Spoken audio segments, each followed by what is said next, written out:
16절 말씀인데요. 자리에서 다 같이 일어나서서 경건한 마음으로 우리 하나님의 말씀을 함께 받도록 하겠습니다. 창세기 14장 13절로 16절 말씀입니다. 하나님 말씀 창세기 14장 13절에서 16절까지 오늘 저와 여러분들에게 주시는 생명의 말씀으로 믿고 우리 함께 받으십니다. 다 같이. 도망한 자가 와서 히브리 사람 아브라함에게 알리니 그때에 아브라함이 아모리 족속 마므레의 상수리 숲을 근처에 거주하였더라. 마므레는 에스골의 형제요 또 아넬의 형제라. 이들은 아브람과 동맹한 사람들이더라. 아브라함이 그의 조카가 사로잡혔음을 듣고 집에서 길리고 훈련된 자 318명을 거느리고 단까지 쫓아가서 그와 그의 가신들이 나뉘어 밤에 그들을 쳐부수고 다메섹 왼편 호박까지 쫓아가 모든 빼앗겼던 재물과 자기의 조카 롯과 그의 재물과 또 부녀와 친척을 다 찾아왔더라. 아멘. 자리에 앉으시겠습니다. 우리 함께 읽은 본문 말씀을 중심으로 해서 성숙한 믿음의 사람이 되라 하십니다. 이런 제목으로 이 시간 말씀의 은혜를 함께 나누려고 합니다. 우리 속담에 미운 자식 떡 하나 더 준다, 미운 아이에게 떡 하나 더 준다라고 하는 속담이 있죠. 부모가 자녀들 중에 특별히 행동이 나쁘거나 고민이 많은 아이에게 더 많은 관심과 사랑을 보이는 현상을 이야기할 때 이런 속담을 사용하죠. 부모는 모든 자녀들에게 공평하게 관심을 기울여야 하지만은 실제로 어려운 일이나 더 많은 도움이 필요한 아이에게 자연스럽게 더 많은 시간과 관심과 노력과 사랑을 투자하는 것을 볼 수가 있습니다. 비록 인간적으로 보게 되어지면 큰 도움이 되지 않을 것 같은 그런 자식이지만은 그렇게 또 투자를 한다 한들 큰 효과가 나타날 것 같지 않지만은 그럼에도 불구하고 이제 그 자식에게 조금 부족하고 좀 말썽을 더 피우는 자식에게 말 한마디 사랑 하나가 더 가는 것이 부모의 마음인 것입니다. 어떻게 세상적으로 보면 굉장히 비효율적이고 비합리적인 것이 될 수도 있습니다. 그러나 우리는 항상 효율을 쫓아가는 사람이 아니라 합리를 쫓아가는 사람이 아니라 사랑을 쫓아가는 사람이기 때문에 그런 일을 행하지 않나 싶게 되어집니다. 성경에도 보면 이와 비슷한 내용을 우리에게 말씀을 해주고 계시는데요. 조금 본문이 길긴 하지만은 산상보훈이라고 알려진 마태복음 5장 38절에서 44절까지를 보면 이런 말씀이 나옵니다. 또 눈은 눈으로 이는 이로 갚으라 하였다는 것을 너희가 들었으나 나는 너희에게 이르노니 악한 자를 대적하지 말라. 누구든지 내 오른편 뺨을 치거든 왼편도 돌려대며 또 너를 고발하여 속옷을 가지고자 하는 자에게 겉옷까지 가지게 하며 또 누구든지 너를 억지로 오리를 가게 하거든 그 사람과 심리를 동행하고 네게 구하는 자에게 주며 네게 꾸고자 하는 자에게 거절하지 말라. 또 네 이웃을 사랑하고 네 원수를 미워하라 하였다는 것을 너희가 들었으나 나는 너희에게 이르노니 너희 원수를 사랑하며 너희를 박대하는 자를 위해서 기도하라. 어떻게 보면 우리가 실천하기 힘든 말도 되지 않는 그러한 말씀인데 주님께서 산상보훈의 말씀으로 우리에게 주셨습니다. 사랑하는 성도 여러분, 이대로 살 수 있는 사람이 과연 얼마나 될까요? 사람의 탈을 쓰고 태어난 인간 중에서 이 말씀대로 실천하며 살아갈 수 있는 사람들이 과연 얼마나 될까요? 교회의 목사인들 이 말씀대로 살 수 있겠습니까? 절의 중인들 이 말씀대로 살 수 있겠습니까? 어떻게 수련을 한 도사인들 이 말씀대로 살아갈 수가 있겠습니까? 사람은 다 이 말씀대로 살 수 없는 것이 사실인 것만 확실합니다. 그럼에도 불구하고 예수님께서 산상보훈에서 이런 말씀을 우리에게 해주신 이유가 뭘까요? 이유는 한 가지입니다. 이것이야말로 기독교의 헌장이기 때문입니다. 하나님 나라의 법칙이요 하늘나라의 법이기 때문에 그렇습니다. 그러므로 우리가 이 말씀대로 살아야만 하고 이 말씀대로 살기 위해서 많은 애를 쓰고 노력을 해야 된다는 것입니다. 힘들겠지만 이 말씀대로 순종하는 사람이야말로 믿음의 사람이고 그 이 말씀을 실천하며 살아가는 사람이 하나님의 상을 받을 수 있다. 여러분 꼭 기억하실 수 있기를 예수님의 이름으로 축복합니다. 하나님께서 이런 사람을 향하여서 믿음이 온전한 사람이요 성숙한 믿음의 사람이라고 불러주는 겁니다. 말씀대로 사는 거예요. 내가 지키기 힘들다고 그냥 포기하는 것이 아니라 하나님의 말씀이기 때문에 말씀대로 사는 것입니다.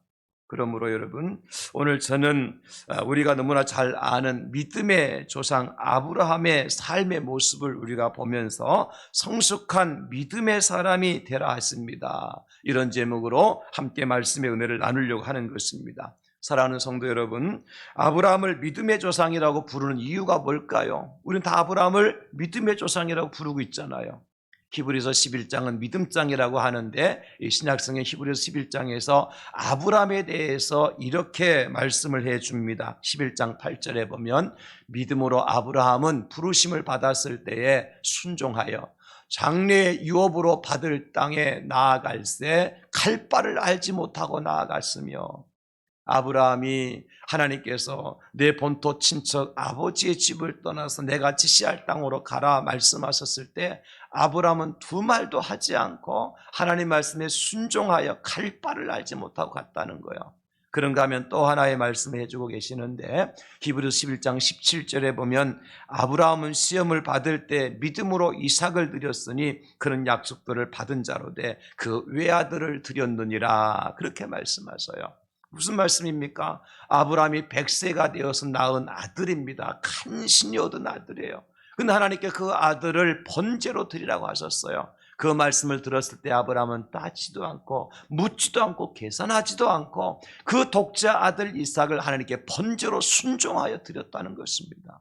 이런 아브라함의 순종이야말로 하나님께서 보실 때 진정한 믿음의 사람이었다. 그래서 우리는 아브라함을 믿음의 조상이라고 부르는 것입니다. 순종한 아브라함. 어떻게 갈 바를 알지 못하고 떠날 수가 있겠습니까? 어떻게 아들을 드릴 수 있겠어요? 그러나 하나님께서 하라고 하시니까 묻지도 않고 따지도 않고 계산하지도 않고 반항하지 않고 그대로 순종한 거예요. 그래서 아브라함을 우리는 믿음의 조상이라고 부르는 것입니다. 그러나 저는 여기에 또 하나의 이유를 붙이고 싶습니다. 아브라함을 믿음의 조상이라고 부르는 이유가 뭘까? 그것은 바로 아브라함이 가지고 있는 믿음의 깊이와 믿음의 넓이와 믿음의 색깔 때문이에요. 사실 오늘 본문이 그 대표적인 모델이라고 할 수 있습니다. 또한 그리고 창세기 13장과 18장에서 또 두 가지 사건을 통해서 확실하게 아브라함이야말로 성숙한 믿음의 사람이라고 이야기할 수가 있는 것입니다. 아브라함의 어떤 믿음이 성숙한 믿음의 사람이요 믿음의 조상이라고 이야기하느냐? 첫째는 이겁니다. 자기의 유익을 구하지 않고 배려하는 삶을 살았다는 것. 나의 유익을 따라 살지 않고 다른 사람을 배려하는 삶을 살았어요. 먼저 창세기 13장에 보면 어떤 장면이 나오느냐 하면 아브라함과 조카 롯이 서로 갈라지는 장면이 나와요. 하나님께서 아브라함에게 친척과 아버지 집 고향을 떠나라 했을 때 순종하니까 하나님께 그 아브라함에게 복을 주셨어요. 어떤 복을 주셨는가 하니까 아브라함의 가축과 은과 금이 많게 되어지는 복을 받았어요. 나그네 인생길을 살았는데 유목민의 삶을 살았는데 하나님께서 그 아브라함에게 복을 주시니까 가축이 많아지게 되어지고 은과 금도 많아지는 그런 놀라운 복을 받았어요. 뿐만 아니라 아브라함이 나올 때 조카 롯과 함께 나왔잖아요. 하나님 아브라함과 함께 나온 조카 롯에게도 복을 주셔서 롯의 양과 소가 많게 해주시고 장막을 많이 짓게 만들어 주시는 하나님의 축복을 받았어요.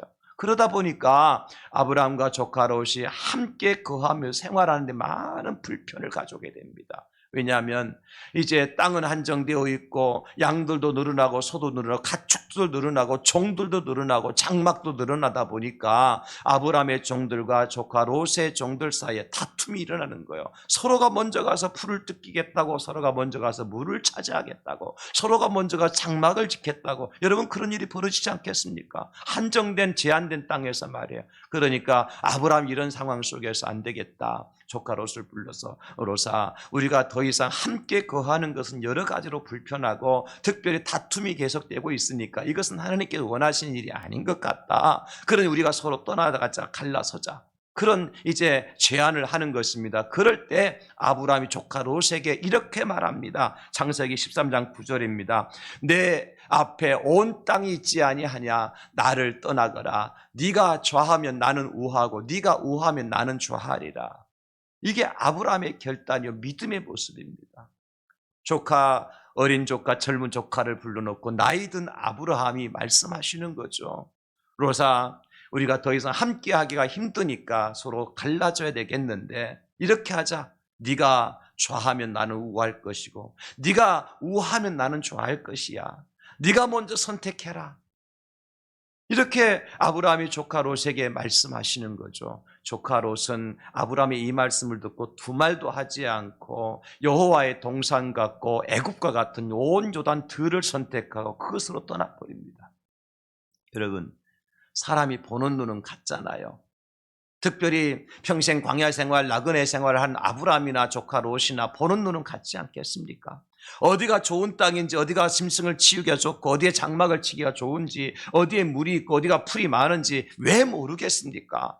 그러니 아브라함이 더 경험이 많으니까 더 잘 알겠지요. 따라서 아브라함 입장에서 보게 되어지면 내가 어른이고 나이도 많고 이제 조카 롯은 아주 젊고 할 수 있는 활동력이 있으니까 아브라함이 먼저 선택을 해야 되지 않겠습니까? 롯아, 너 나이도 젊으니까 네가 이런 땅을 가서 일하고 내가 여기 가서 좀 이렇게 나이가 있으니까 많이 움직이지 못해 내가 이 땅을 먼저 갈게. 그렇게 할 수도 있잖아요. 근데 아브라함은 그렇게 하지 않았다는 것입니다. 오히려 조카에게, 젊은 조카에게 네가 좌하면 나는 우할 거야. 네가 왼쪽으로 가면 나 오른쪽으로 갈게. 네가 동으로 가면 나는 서로 갈게. 네가 먼저 선택해라. 네가 먼저 좋은 곳을 선택하라는 것입니다.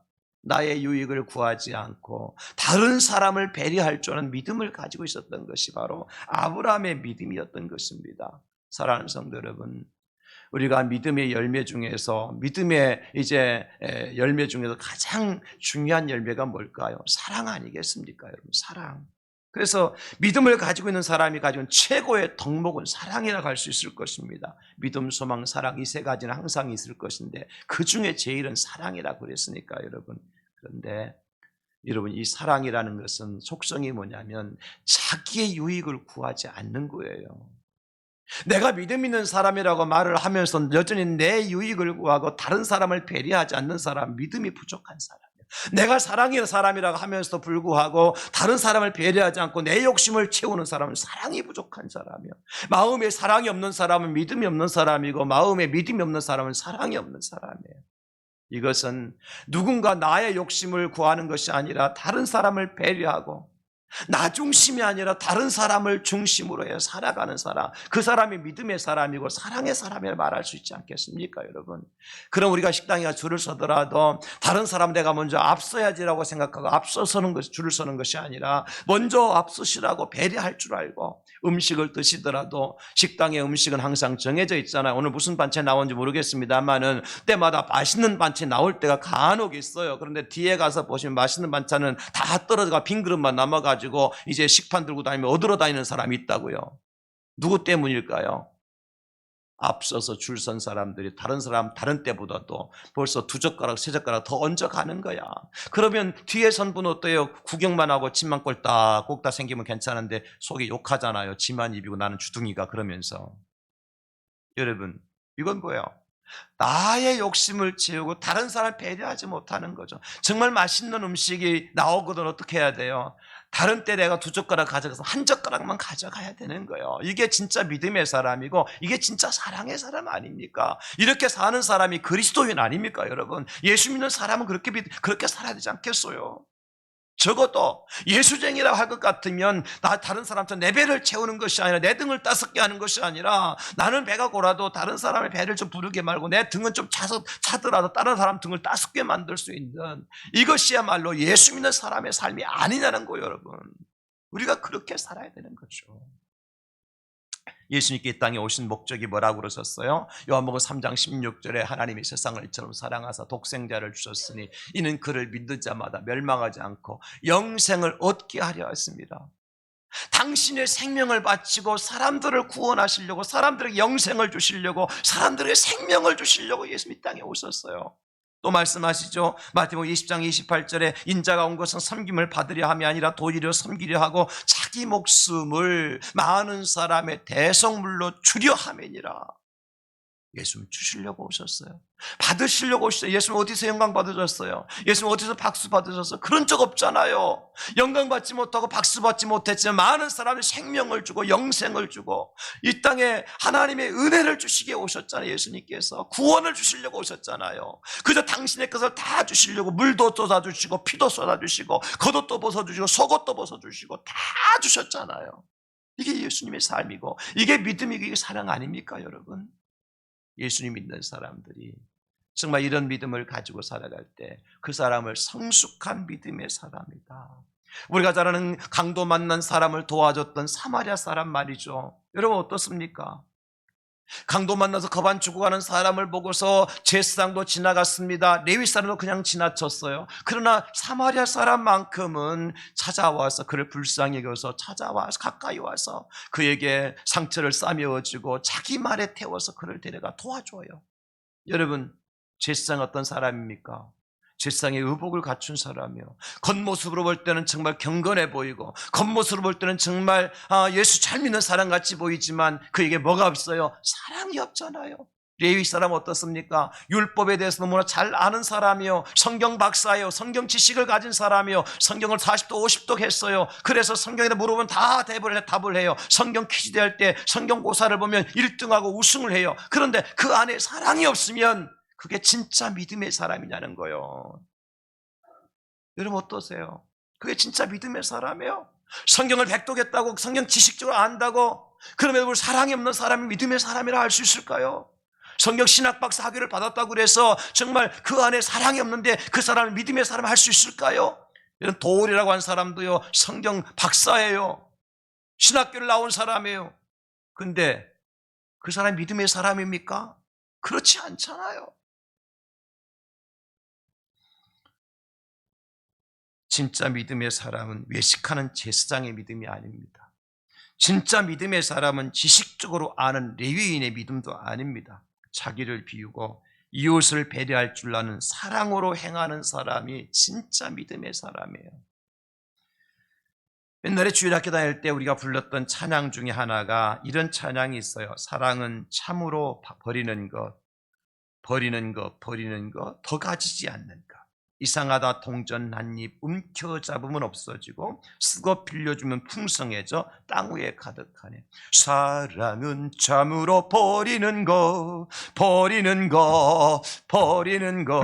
사랑은 참으로 버리는 것. 더 가지지 않는 것.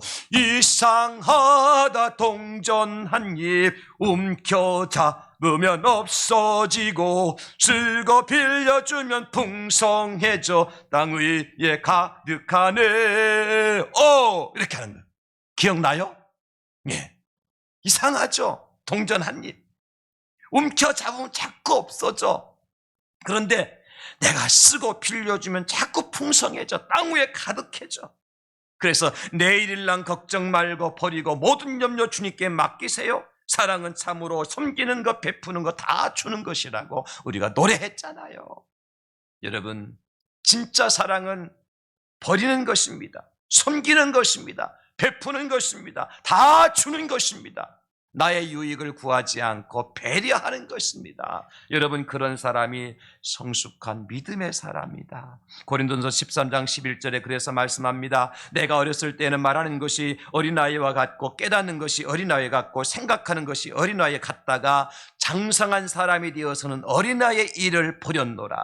여러분, 어린아이 어른의 차이가 뭐예요? 아이들은 자꾸 내가밖에 몰라요. 자꾸 달라 그래요. 그러나 어른들은 어떻게 해요? 내가만 알면 어른이 아니라고. 나이가 먹었다고 어른이 아니에요. 키가 크다고 어른이 아니에요. 나만 아는 사람은 아직도 어린아이의 일을 버리지 못한 사람이에요. 자꾸 나를 버리고 내려놓고 섬기고 자꾸 베푸는 사람. 그 사람이 진짜 어른 아닙니까? 교회에서도 마찬가지 아닙니까? 교회에서 장로의 직분을 받고 집사의 직분을 받고 권사의 직분을 받아서 어른이 아니에요. 어떻게 하는 사람이 어른이에요?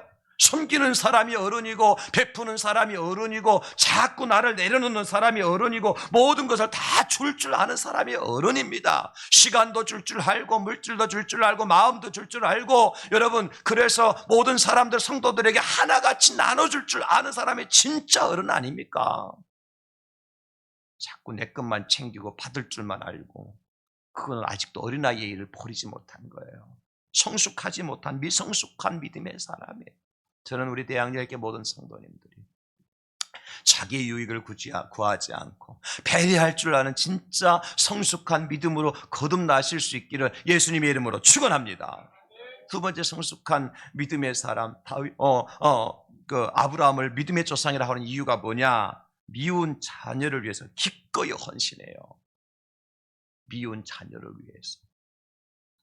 오늘 본문 14절 15절을 보십시오. 여러분, 아브라함이 그의 조카가 사로잡혔음을 듣고 집에서 길리고 훈련된 자 318명을 거느리고 단까지 쫓아가서 그와 그의 가신들이 나뉘어 밤에 그들을 쳐부수고 담에서 또 호박까지 쫓아가서 그들을 데려오잖아요.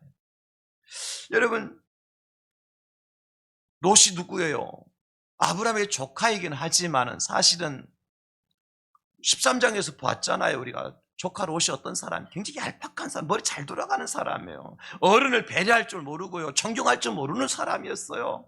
적어도 삼촌이 그런 말씀 하시더라도, 삼촌 난 아직 젊으니까 살아갈 세상이 많으니까 삼촌이 먼저 선택하실, 장유유서라는 것도 있는데 무슨 말씀이에요? 그렇게 해야 맞잖아요.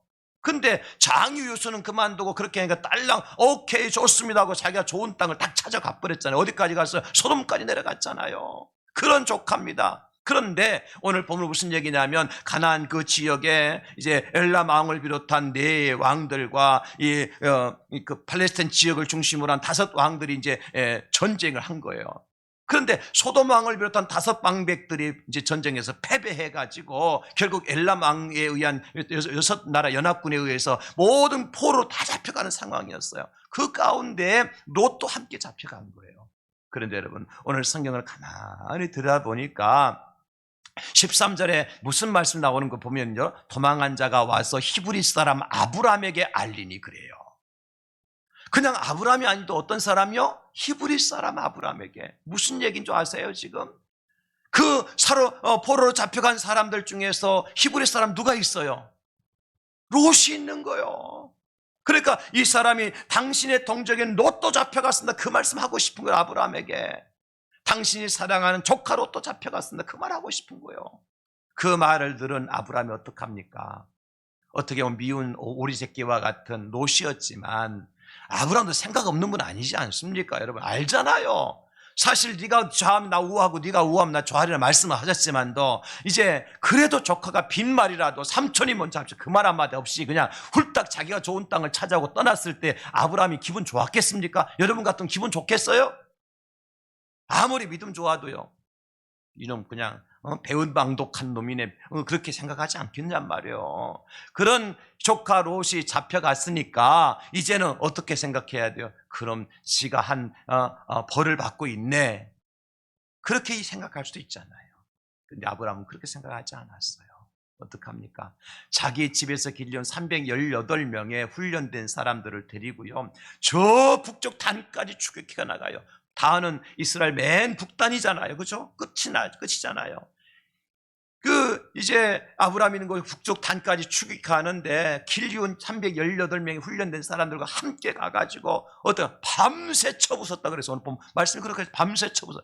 여러분, 거기까지 추격해 가는 것도 쉽지 않은 길이었지만 아브라함이 어떻게 해요? 지금 시간을 늦출 수 없는 거예요. 단 1분 1초라도 너무나 아까운 시간. 왜?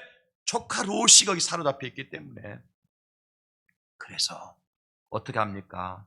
미운 자녀와 같은, 미운 오리 새끼와 같은 롯이지만도 기꺼이 모든 것을 다 헌신하잖아요.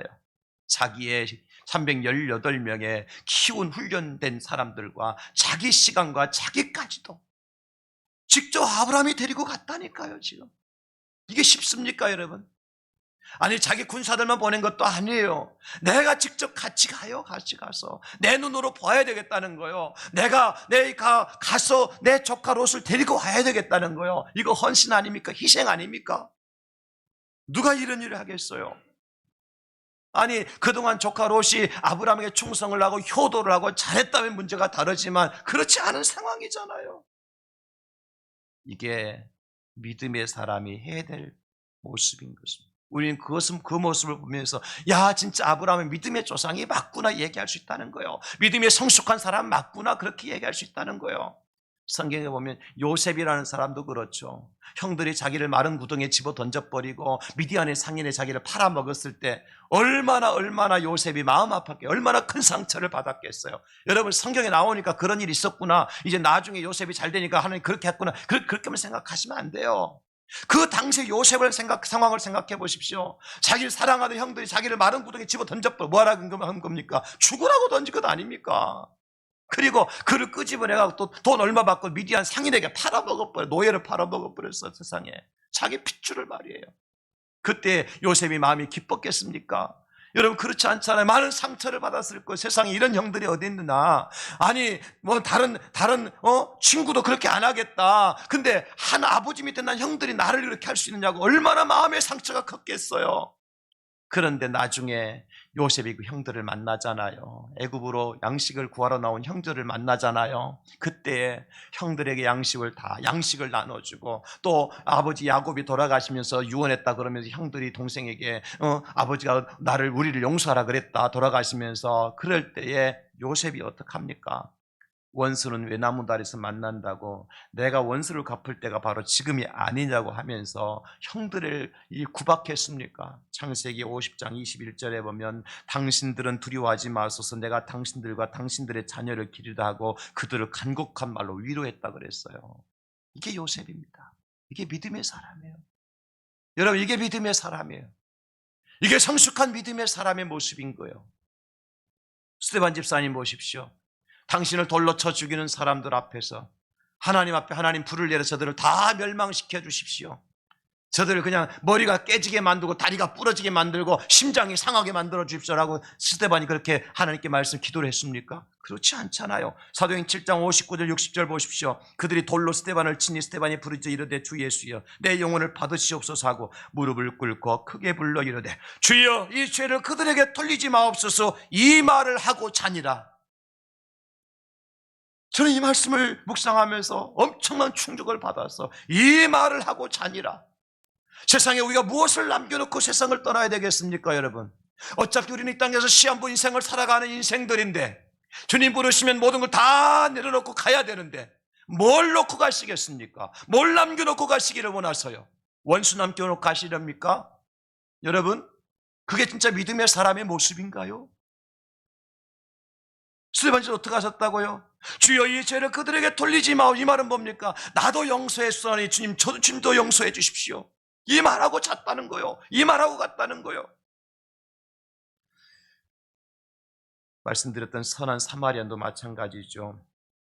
유대인들은 사마리아 사람들을 뭐 취급했습니까? 개 취급했어요.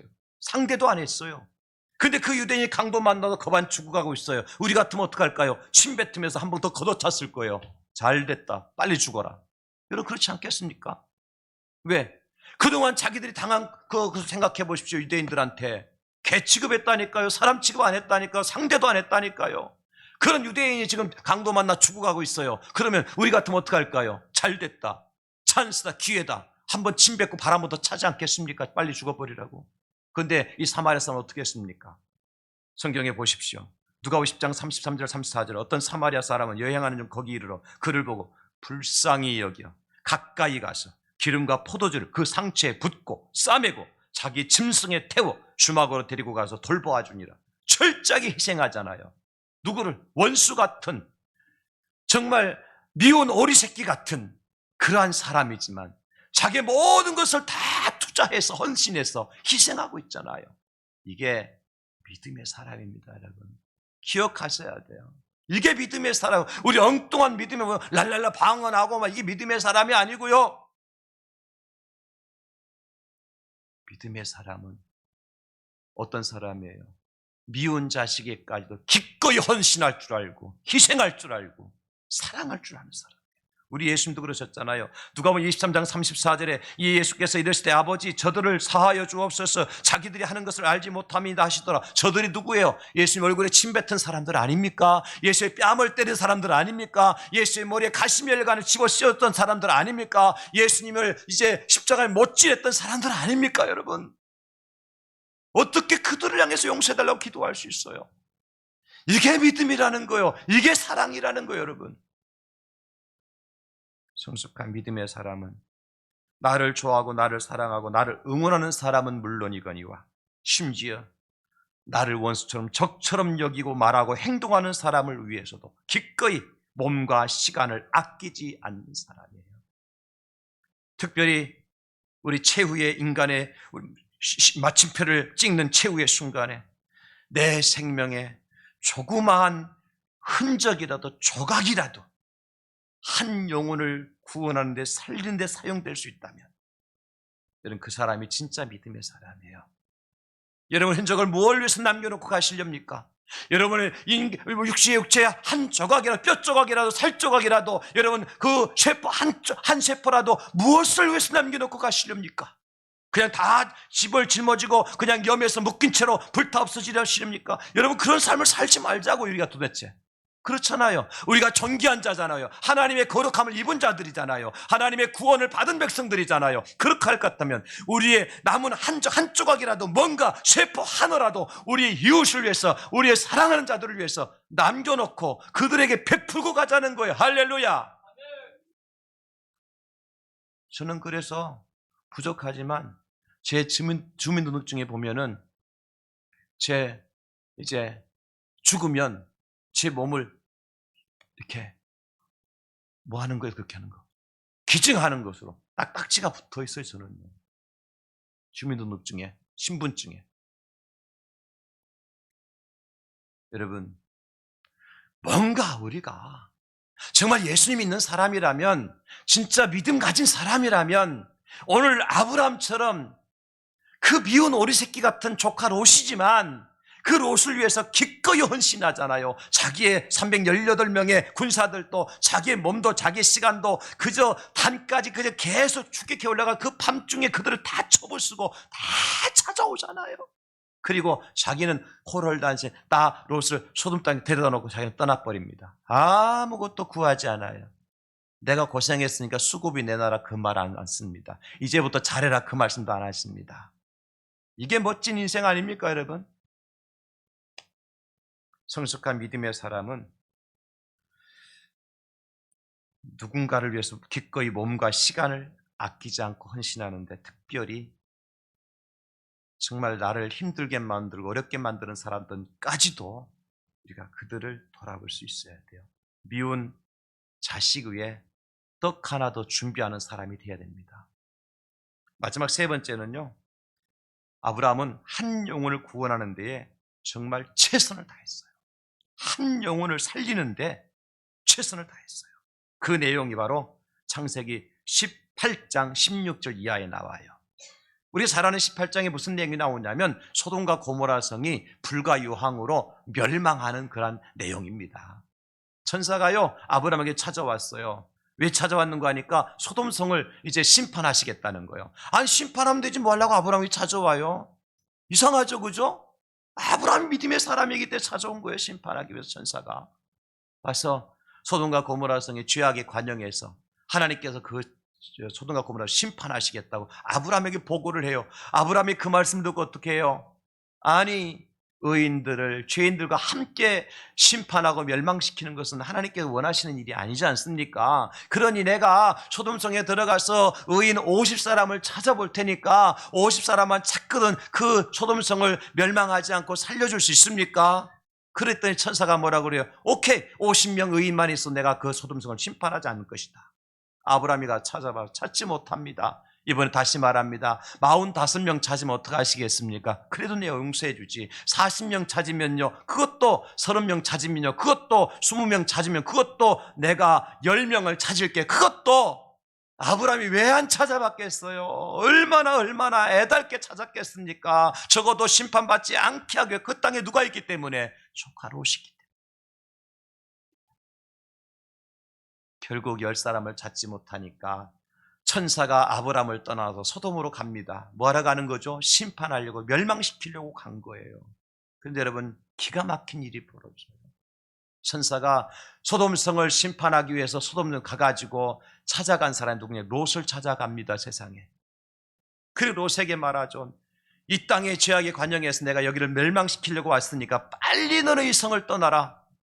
아니, 그 말을 들었으면 롯이 웬만하면 아이고 그래요, 큰일 났네요 그러면서 천사의 말을 듣고 빨리 빠져나가야 될 거 아니에요. 그런데 거기에 미련을 갖고 롯은 꿈쩍도 하지 않아요. 그러니까 천사가 어떻게 합니까? 롯의 손목을 잡아서 그냥 소돔성 밖으로 끄집어냅니다. 억지로 끌려 나와요. 아니, 세상에 천사가 뭐 할 일 없어서 롯을 손목을 잡아 끄집어냅니까? 거기다가 그렇게 하니까, 그리고 이제 빨리 이 성 밖으로 도망가라, 저 높은 산으로 도망가야 피하야 너 산다. 그러니까 롯이 뭐라 그래요? 내가 지금 힘이 없으니까 저 산까지 가기 힘들고 저 앞에 있는 작은 성에 있는 그 성에 가서 내가 피하면 좀 살려주십시오. 그러니까 천사가 뭐라 그래요? 그래, 그것까지 내가 허락하마. 결국에는 어떻게 됩니까? 소돔성이 다 하나님의 심판을 받고 불과 유황으로 심판을 받고, 롯의 아내는 소금 기둥이 되어지고 롯의 사위들은 다 불바다 속에 그냥 불덩이가 되고 말았잖아요. 그 누구는 구원받았어요? 롯은 구원받았어요. 롯은 구원받았어요. 그런데 여러분, 성경은 그 말씀의 그 사건의 이제 결론을 이렇게 우리에게 말씀을 해 주고 있습니다. 창세기 19장 29절입니다. 하나님이 그 지역의 성을 멸하실 때, 곧 롯이 거주하는 성을 엎으실 때에 하나님이 아브람을 생각하사 롯을 그 엎으시는 중에서 내보내셨더라. 누구 때문에요? 아브람 때문에. 저는 이 말씀을 묵상하면서 이런 생각을 해본 거예요. 도대체 하나님은 아브람이 뭘 생각하셨을까? 앞서서 의인 50명, 45명, 40명, 30명, 20명, 10명을 그렇게 구했던 그 아브람의 간절한 마음, 예, 그것도 있을 거예요. 근데 10사람을 찾지 못하니까 그냥 천사가 훌떡 떠나버렸잖아요. 뭐하러? 소돔성을 멸하러 심판하러 갔잖아요. 그때 아브람 뭐하고 있었을까요? 그 천사의 뒷모습을 바라보고 뭐하고 있었을까요? 얼른 돌아가서 정말 하나님 앞에 기도했을 거. 하나님, 이러시면 안 됩니다. 저 소돔성은 내 사랑하는 조카 롯이 살고 있습니다. 그 조카 롯은 살려주셔야 되지요. 다 죄를 짓고 망한다 할지라도 롯만큼은 살려주셔야 됩니다. 마치 히스기야 왕이 하나님께 너의 생명을 끝났다, 유언하고 조상들의 가족들 유언하고 죽어야 된다, 그런 말씀을 이사야 선지자에게 들었을 때 히스기야 왕이 어떻게 하죠? 벽을 향해서 돌아서서는 하나님 앞에 통곡하며 기도하잖아요. 살려달라고. 내가 지금 살아왔던 선하게 정직하게 바르게 살았던 것을 보시고 나를 살려달라고 통곡하며 기도하잖아요. 그런데 하나님은 그 히스기야 왕의 생명을 15년 동안 연장시켜 주시잖아요. 저는 이 모습을, 이 순간을 생각한 거예요. 아브라함이 하나님 살려주세요. 심지어 이렇게 기도했을 것 같아요. 하나님, 나는 늙었으니까 내 생명을 거둬가시더라도 젊은 내 조카 롯만큼을 살려주세요.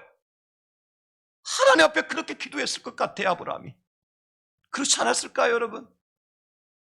나는 나이가 들어 늙어서 살 만큼 살았으니까 나는 죽어도 괜찮은데 조카로서 나는 젊잖아요. 할 일이 많잖아요. 아이, 또 주님께서 저를 살려주셔야 됩니다 하면서 하나님 앞에 간절하게 울면서 매달렸을 것 같아요. 그 아브라함의 모습을 생각하셔서 하나님이 조카로서를 살려주셨다는 거예요.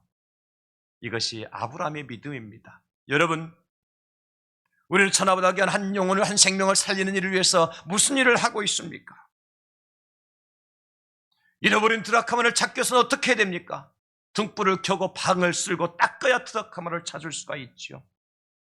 여러분, 믿음을 가지고 하는 겁니다. 누가 잃어버린 영혼을 구하는 데 최선을 다할 수 있습니까? 탕자를 기다리는 아버지와 같은 심정을 가진 사람이 세상을 구원하고 잃어버린 영혼을 구원할 수 있는 거예요. 100마리 양 중에 한 마리 잃은 양을 찾는 선한 목자와 같은 사람이 천하보다 귀한 영혼을 살릴 수 있는 그런 사람인 것입니다. 저는 저희 교회가 교회 설립 기념주의를 맞이해서 함께 고고데이라고 하는 말을 붙였지만, 정말 천하보다 귀한 한 영혼을 내가 책임지지 않는다면, 그 영혼을 구원하는 내가 힘을 쓰지 않고 시간을 쓰지 않고 돈을 쓰지 않는다면 그 사람이 과연 믿음의 사람일까? 사람의 숫자를 불리려고 하는 것이 아닙니다. 교회 부흥시키려고 하는 것이 아닙니다. 정말 이것이 믿는 사람의 본질이기 때문이에요. 나는 살고 죽어가는 가족들이 있는데, 나는 살고 죽어가는 이웃이 있는데 그들을 그냥 지켜만 보고 그 바라만 보고 있다면 어떻게 그 사람을 믿음의 사람이라고 말할 수 있겠냔 말이에요. 여러분 그렇잖아요. 나 같은 죄인을 구원하신 하나님의 은혜를 내가 받고 나는 생명 가운데 있는데 죽어가는 저 영혼들, 지옥 가는 저 영혼들을 바라보면서 웃고만 있고 그냥 한숨만 쉬고 있다면 그 사람 어떻게 믿음의 사람이라 말할 수 있느냐 말이에요. 그 영혼도 천하보다 귀한 영혼인데 성경은 우리에게 이렇게 경고하십니다. 마태복음 18장 6절입니다. 누구든 나를 믿는 이 작은 자 중 하나를 실족하게 하면 차라리 연자맷돌이 그 목에 달려서 깊은 바다에 빠뜨려지는 것이 나으니라. 경고의 말씀입니다, 여러분. 나로 인하여서 한 영혼을 실족하게 된다면 차라리 내 목에 연자맷돌, 무거운 돌맷돌을 물려서 저 태평양 바다 던짐을 당하는 게 낫다는 것입니다. 엄청난 말씀이죠. 왜 이런 말씀을 하시는 걸까요? 마태복음 18장 14절에 그 이유를 말씀하시는 것입니다. 이와 같이 이 작은 자 중에 하나라도 잃는 것은 하늘에 계신 너희 아버지의 뜻이 아니니라. 할렐루야. 한 영혼을 잃어버린 것은 하나님 아버지의 뜻이 아니래요. 그러면 우리가 영혼을 살리는 것은, 영혼을 구원하는 것은 누구의 뜻을 이루어드리는 겁니까? 아버지의 뜻을 이루어드리는 거예요. 그러나 반대로 우리가 그 일을 하지 않는다면 누구의 뜻을 배반하는 것입니까? 하나님 아버지의 뜻을 배반하는 거예요. 사랑하는 성도 여러분, 하나님은 우리가 어린아이 신앙에서 벗어나서 장성한 분량에 이르기까지 원하십니다. 에베소 4장 13절 말씀이죠. 우리가 다 하나님의 아들을 믿는 것과 아는 일이 하나가 되어 온전한 사람을 이루어 그리스도의 장성한 분량이 충만한 데까지 이르리니. 어떤 사람이 성숙한 믿음의 사람이라 그랬습니까? 오늘 아브라함의 모습을 통해 우리 세 가지를 함께 생각을 해보았습니다. 아브라함은 자신의 유익을 구하지 않고 조카 롯을 위해서 배려하는 삶을 살았습니다. 나만 생각하고 살지 마십시다. 우리에게는 형제가 있고 자매가 있고 이웃이 있지 않습니까? 아브라함은 미운 오리새끼와 같은 조카 롯을 위해서 기꺼이 희생하고 헌신까지 하였습니다. 그냥 바라만 보지 않았어요. 안타까운 마음만 가지지 않았어요. 318명의 키운 용사들을 데리고 직접 자기가 출격해서 한밤중에 적을 쳐부수고 희생하고 헌신하고 조카 롯을 살려왔습니다. 아브라함은 소돔과 고모라 성이 망하게 되어질 때 롯이 죽어가는 모습을 그대로 지켜보지 않았습니다.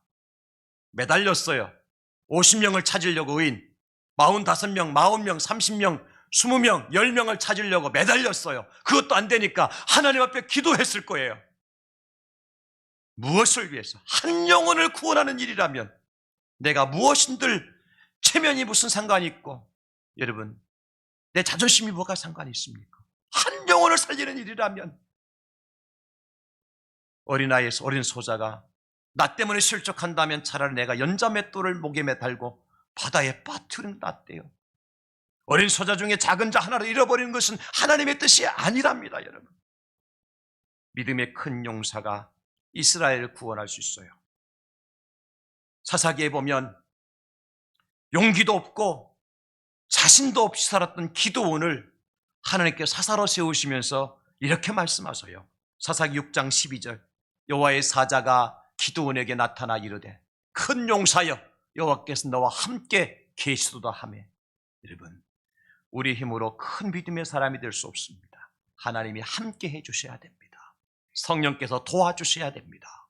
그래서 저는 오늘 말씀을 듣는 저와 여러분들, 하나님께서 왜 우리를 이 자리에 불러주셨을까요? 내 믿음의 파일을 좀 키우라는 것입니다. 종지기 같은 믿음이 아니라 좀 키워서, 접시에서 좀 키워서 다라이 같은, 한박 같은, 물통 같은 큰 믿음의 사람으로 좀 장성해 가라는 것입니다. 언제까지 어린아이의 단계에서 머물러 있을 수는 없지 않습니까? 여러분, 그렇잖아요. 내 나이가 몇인데 여러분 신앙생활 한 지가 연수가 몇 년입니까 도대체?